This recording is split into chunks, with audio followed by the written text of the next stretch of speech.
Once the war chief hears of my victory, he'll make me his personal bodyguard.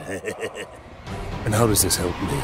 A backstabbing bodyguard? Hi guys, my name is Whiskloggers and welcome to another video about Shadow of Mordor.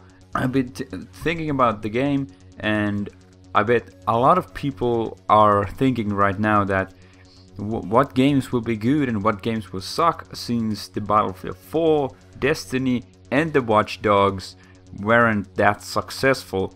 The Battlefield 4 had numerous bugs, Destiny just didn't live up to the hype, and the Watch Dogs just did not quite make it. I know there's a lot of people who like all these three games, but let's be honest, the majority of people are not so into them and were hugely disappointed. So what about the Shadow of Mordor? Will it be good? Will it live up to its name and hopes? I think personally that it will. I'm quite sure that it will be very safe purchase. And why do I think it will be? Well, first of all, it's only a single player game, because multiplayer games are very easy to fuck up. Why? Well, because there's so many things that you have to technically do into the game that it will actually run and work. And also it won't have so much balancing issues and stuff like that could break the game. The next thing, which is a really healthy thing, is that it has had a lot of pre-release footage on numerous websites, including in YouTube. There's a lot of people who had a couple of hours hands on the game, and it really looks good, and haven't seen any videos or comments that it would have any bugs or something would be glitched out or broken. So that's a really good thing. And the third thing is that the game feels very large. They've yet to show anything else than the Nemesis system, but the Nemesis system alone feels like a really good bargain for the game. It seems like something new and something that will be actually really exciting, that you don't have the same experience as your friends did, and you can kinda exploit it. And what I find in very often games is that when you have you get a really good weapon, or you have a really good strategy or gadget, or you find kinda glitch in the AI that it cannot exploit, and you can just repeat doing whatever you do and be really overpowered. But in Shadow of Mordor you kinda can't, because all these enemies have invulnerabilities and vulnerabilities to something, so they will not you can't just have one strategy to take out enemies. For instance, if you like Assassin's Creed style and maybe go for stealth kills, there will be numerous enemies that you cannot stealth kill in this game. So you can't kinda approach every situation with the same solution. You kinda have to think your approach. You really need to do it. You really need to think your approach. Let's face it, in Assassin's Creed, yeah, you can think your approach, but it's either a mission requirement that you have to be stealth or you will lose, or you can just go guns blazing, swinging swords and just kill everyone. So there's not a lot of actual options to do stuff. Well, yeah, there are always options, but they're quite limited.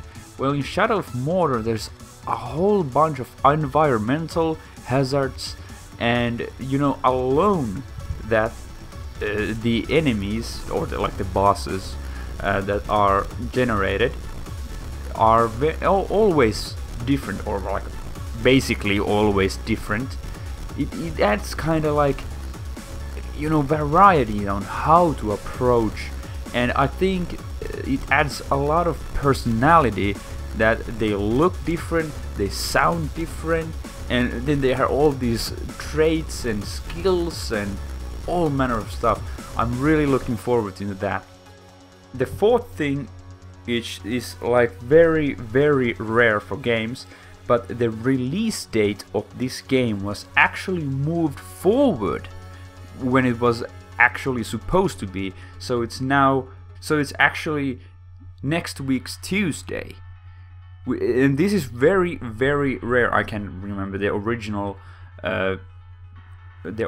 date that it was supposed to be launched, but it was moved forward, and it's really healthy sign. Usually games are pushed back because of whoever knows, but probably bugs, glitches, polishing, and they're still quite often buggy and need patching and stuff like that.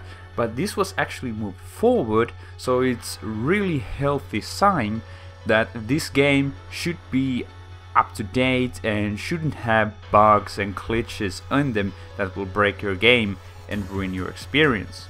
The fifth and the final thing that I think is very good for a game is that this game did not have so huge hype campaign. Of course it has had a lot of advertisement and all that sort of stuff, but you know, every AAA game will have a lot of advertisement. But if you compare this to like Destiny or Watch Dogs or the Battlefield 4, the advertisement of this game is very minimal, and you know, the only thing they actually did put quite a lot is that, you know, like raw gameplay, where they just discuss how it works and stuff like that, and they're not actually playing it themselves. They're letting someone else play it, so kinda they trust that, you know, wacky shit won't happen, that this is not a scripted demo, and I think that is very good thing to have. But what will be the downsides? I think this game is not perfect, but you know, no one or nothing is perfect. The first thing that I find that can be, well, not game breaking, but a thing that might upset a lot of people, that if the Nemesis system would kind of become dull quite fast. You know, let's face it, this game will probably be built around the Nemesis system quite heavily. So what if you don't find the Nemesis system fun? What if you don't care that the enemies have different personalities and stuff? If you know, let's just think that you don't like it. Well, then probably at least 50% of the game is rubbish to you. So yeah, so I guess they're taking a very huge bet on that, you know, people will like the Nemesis system. But I personally think it's a very fantastic idea to put in the game. But if you feel like that you might not be so much into the Nemesis system, then this game will not probably be the best choice for you. But I bet a lot of people will love it. Now, what hasn't been discussed, but I'm quite sure that, I'm not sure is it in the game, but if there's a Game Plus mode, like, you know, in the Arkham series games have the Game Plus mode, when it's a bit harder and you kind of get to unlock all the skills that you did not yet unlock. So I'm not sure that there might have a gameplay plus on it, but what I've seen, the skill tree is not that big. You know, in Arkham games you have a whole lot of stuff to unlock, and in, well, like Borderlands, you cannot unlock everything in your first playthrough.